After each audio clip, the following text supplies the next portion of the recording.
उस बाबत अज पंजाब सरकार दे वल्लों सुप्रीम कोर्ट दे विच दस दईए कि जानकारी जिहड़ी है सांझी की जाएगी। अज ट्राली तो भी डल्लेवाल बाहर आउणगे क्योंकि किसानां दे वल्लों जो स्पैशल कमरा तैयार किया गया है उस कमरे दे विच सारियां सुविधावां नूं जो डॉक्टरां दीयां हिदायतां ने उन्हां नूं ध्यान दे विच रख के सारे जिहड़े हर पासियां तो इस कमरे नूं उस तरीके दे नाल तैयार किया गया है। सारे पॉइंट्स नूं ध्यान दे विच रख के कमरे नूं तैयार किया गया ते उत्थे हुण उन्हां नूं शिफ्ट किया जाएगा क्योंकि इस तो पहला उन्हां नूं ट्राली दे विच रखिया गया सी और ट्राली दे विच क्योंकि नियमित मात्रा दे विच ना उन्हां तक धुप पहुंच रही सी ते ना ही ताज़ी हवा पहुंच रही सी, इसलिए डॉक्टरां दी हिदायतां दे मुताबिक जो कमरा तैयार किया गया उत्थे अज उन्हां नूं शिफ्ट किया जाएगा। ज्यादा जानकारी दे लई साडे सहयोगी दलजीत साडे नाल बने हुए ने। दलजीत, अज एक पासे सुप्रीम कोर्ट ने भी सुनवाई करनी है क्योंकि 2 दिन पहला ही जगजीत सिंह डल्लेवाल दा मैडिकल ट्रीटमेंट जिहड़ा शुरू होया जो सरकारी डॉक्टरां दी टीम है उन्हां दे वल्लों शुरू किया गया है ते हुण की कुछ ताज़ा अपडेट है?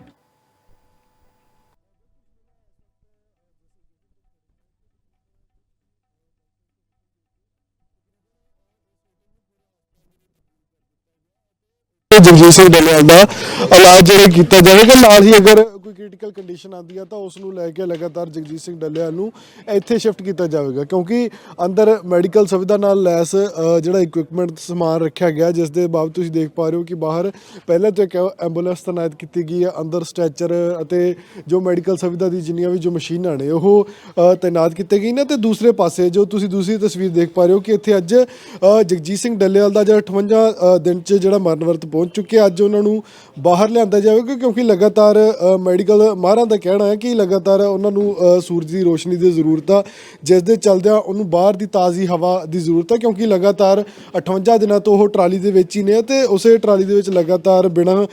धुप बिना रोशनी तो बिना किसी खाना खाधे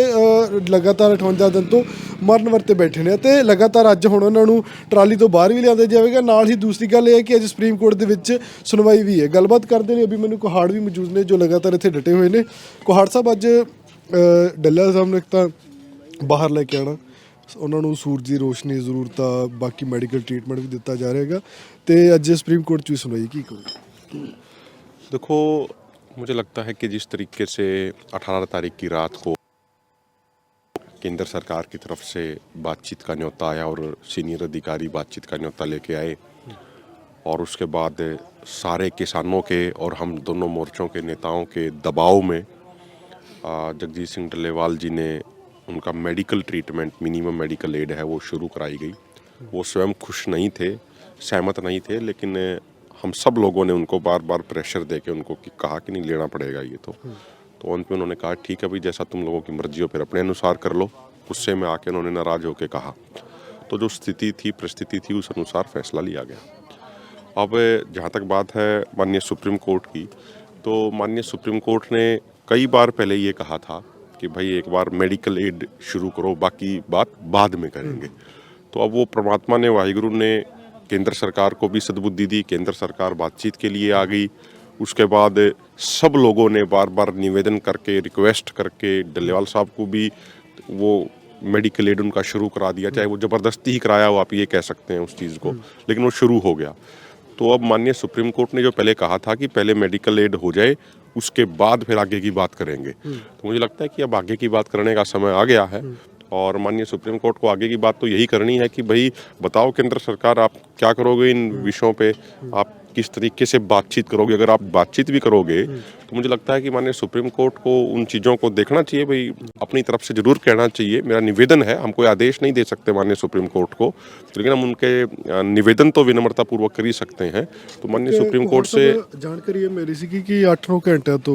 डल्लेवाल साहब ने कोई मेडिकल ट्रीटमेंट नहीं लेता, की कारण है? हम मैं आता हूँ उस बात पे, तो मैं वो पहले वाली बात पूरी कर दूं कि माननीय सुप्रीम कोर्ट से हम ये निवेदन तो कर ही सकते हैं कि भाई आप केंद्र को डायरेक्ट कीजिए कि गंभीरतापूर्ण जो आपने कहा है कि हम बातें करेंगे वो बातें गंभीरतापूर्ण होनी चाहिए, ये उनको डायरेक्ट करें, ऐसा निवेदन है। दूसरी बात है जो लगातार पहले यहाँ पे सीनियर डॉक्टर रहते थे, कल कोई एक जो उनको लगानी थी एक बोतल ड्रिप के माध्यम से जो जानी थी, वो बताया गया कि वो 1 घंटे के अंदर जानी होती है। पहले वो बहुत स्लो रखी गई, उसके बाद फिर वो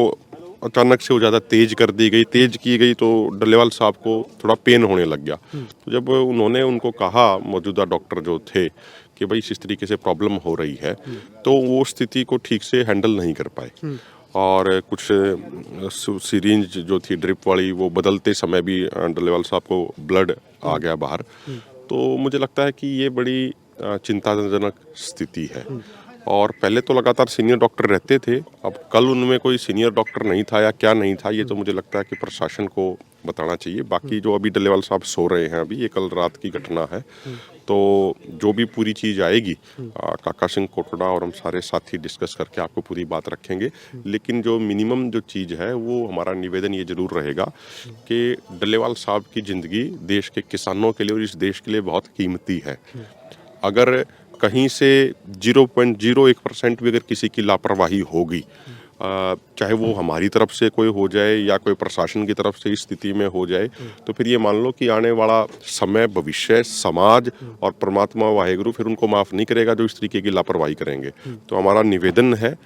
जो सीरियसनेस पिछले 2-3 दिनों में प्रशासन ने दिखाई कि भाई ये सुपर स्पेशलिस्ट डॉक्टर आ गया, ये डॉक्टर आ गया, वो डॉक्टर आ गया, अब उस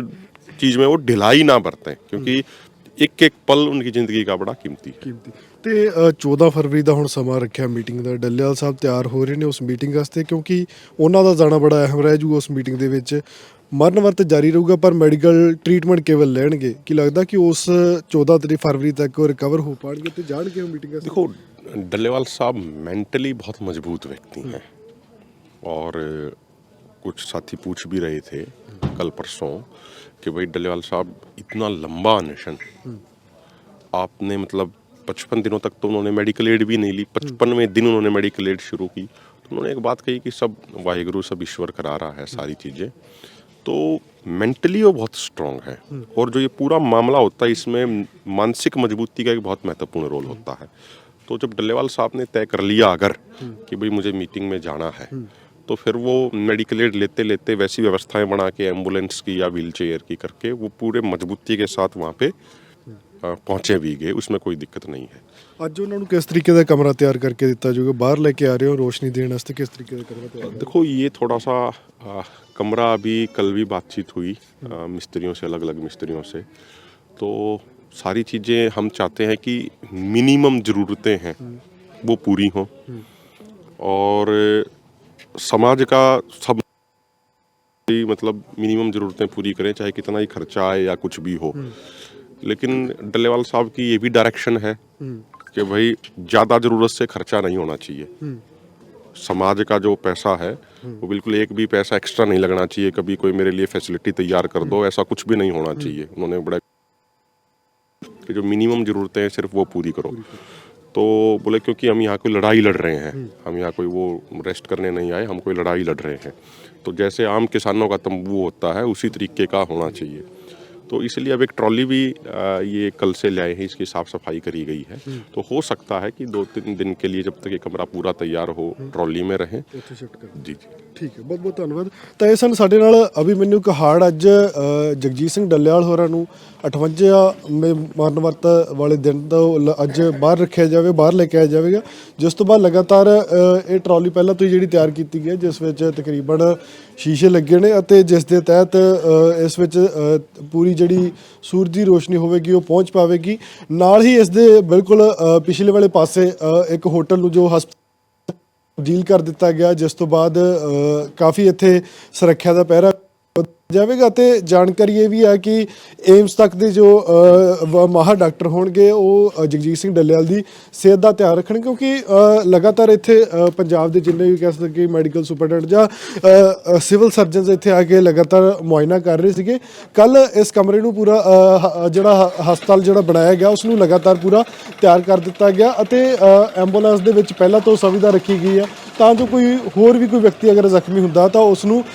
ਇੱਥੇ ਲਿਆਇਆ ਜਾ ਸਕੇ ਅਤੇ ਜਿਸ ਤੋਂ ਬਾਅਦ ਉਸ ਦਾ ਇਲਾਜ ਪ੍ਰੋਪਰ ਕੀਤਾ ਜਾ ਸਕੇ। ਦੂਸਰੇ ਪਾਸੇ ਤੁਹਾਨੂੰ ਅੰਦਰ ਦੀ ਤਸਵੀਰ ਦਿਖਾ ਦਿੰਦੇ ਹਾਂ, ਜਿੱਥੇ ਕਿ ਤਕਰੀਬਨ ਪੂਰੀ ਇਹ ਮੈਡੀਕਲ ਸੁਵਿਧਾ ਦੇਣ ਦੇ ਲਈ ਤਕਰੀਬਨ ਅੰਦਰ ਤਿਆਰ ਕਰ ਦਿੱਤਾ ਗਿਆ ਇਸ ਕਮਰੇ ਨੂੰ। ਅੰਦਰਲੇ ਪਾਸੇ ਤੁਸੀਂ ਕਮਰੇ ਨੂੰ ਪ੍ਰੋਪਰ ਕਿਹੜਾ ਲੋਕ ਕੀਤਾ ਗਿਆ ਤਾਂ ਜੋ ਕੋਈ ਵੀ ਅੰਦਰ ਕੋਈ ਬਾਹਰਲਾ ਕੋਈ ਵਿਅਕਤੀ ਨਾ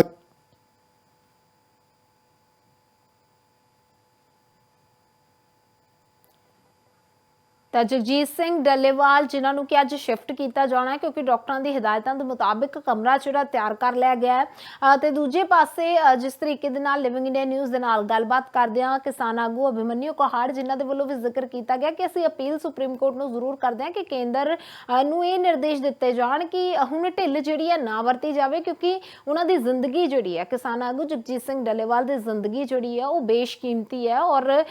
ਹਰ ਇੱਕ ਦੇ ਵੱਲੋਂ ਚਿੰਤਾ ਵੀ ਜਿਹੜੀ ਹੈ ਪ੍ਰਗਟਾਈ ਗਈ ਹੈ ਪਰ 14 ਤਰੀਕ ਹਾਲਾਂਕਿ ਇਸ ਤਾਰੀਖ ਨੂੰ ਲੈ ਕੇ ਦੇਰੀ ਨੂੰ ਲੈ ਕੇ ਸਵਾਲ ਐਸਕੇਐਮ ਦੇ ਆਗੂਆਂ ਦੇ ਵੱਲੋਂ ਵੀ ਚੁੱਕੇ ਗਏ ਸਨ ਕਿ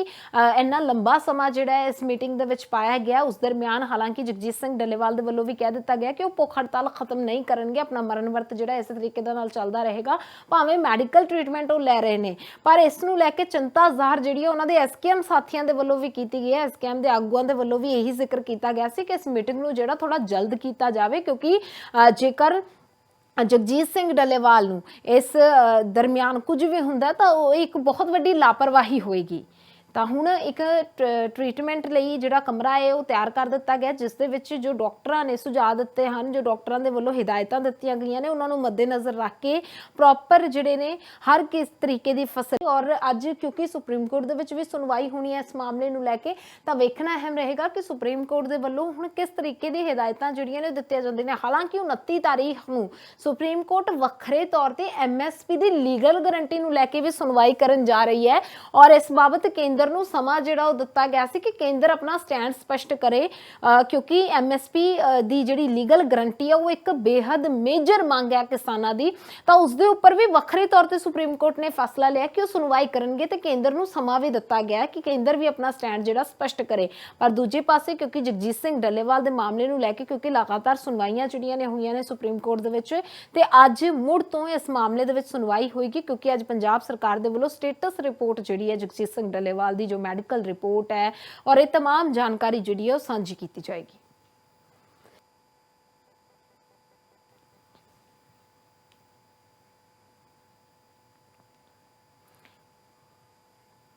ਤਾਂ ਸੁਪਰੀਮ ਕੋਰਟ ਦੇ ਵਿੱਚ ਇੱਕ ਪਾਸੇ ਅੱਜ ਸੁਣਵਾਈ ਹੋਣ ਜਾ ਰਹੀ ਹੈ ਤੇ ਦੂਜੇ ਪਾਸੇ ਜੋ ਕਿਸਾਨਾਂ ਦੇ ਵੱਲੋਂ ਇੱਕ ਸਪੈਸ਼ਲ ਹੀ ਕਮਰਾ ਤਿਆਰ ਕੀਤਾ ਗਿਆ ਹੈ ਕਿਉਂਕਿ ਡਾਕਟਰਾਂ ਦਾ ਕਹਿਣਾ ਸੀ ਕਿ ਪਿਛਲੇ 58 ਡੇਜ਼ ਤੋਂ 58 ਦਿਨਾਂ ਤੋਂ ਟਰਾਲੀ ਦੇ ਵਿੱਚ ਨੇ ਜਿੱਥੇ ਉਹਨਾਂ ਨੂੰ ਪ੍ਰੋਪਰ ਜਿਹੜੀ ਧੁੱਪ ਹੈ ਖੁੱਲੀ ਹਵਾ ਜਿਹੜੀ ਹੈ ਉਹ ਨਹੀਂ ਲੱਗਦੀ ਜਿਸ ਕਰਕੇ ਕਿਉਂਕਿ ਮਰੀਜ਼ ਨੂੰ ਇੱਕ ਪ੍ਰੋਪਰ এনवायरमेंट ਦੇਣਾ ਵੀ ਬੇहद ਜ਼ਰੂਰੀ ਹੁੰਦਾ ਹੈ ਪਰ ਉੱਥੇ ਹੀ ਹੁਣ ਇਹ ਜਿਹੜਾ ਨਵਾਂ ਕਮਰਾ ਤਿਆਰ ਕੀਤਾ ਗਿਆ ਹੁਣ ਉਹਨਾਂ ਨੂੰ ਇਸ ਦੇ ਵਿੱਚ ਸ਼ਿਫਟ ਕੀਤਾ ਜਾਏਗਾ ਤੇ ਸਾਰੀਆਂ ਸਹੂਲਤਾਂ ਜਿਹੜੀਆਂ ਨੇ ਉਹਨਾਂ ਨੂੰ ਇੱਥੇ ਇਸੇ ਕਮਰੇ ਦੇ ਵਿੱਚ ਦਿੱਤੀਆਂ ਜਾਣਗੀਆਂ ਤਾਂ ਕਿ ਉਹਨਾਂ ਦੀ ਸਥਿਤੀ ਜਿਹੜੀ ਹੈ ਸੰਭਾਲੀ ਜਾ ਸਕੇ ਤੇ ਉਹਨਾਂ ਦੇ ਜੋ ਟ੍ਰੀਟਮੈਂਟ ਹੈ ਉਸ ਨੂੰ ਪ੍ਰੋਪਰ ਤਰੀਕੇ ਦੇ ਨਾਲ ਕੀਤਾ ਜਾ ਸਕੇ।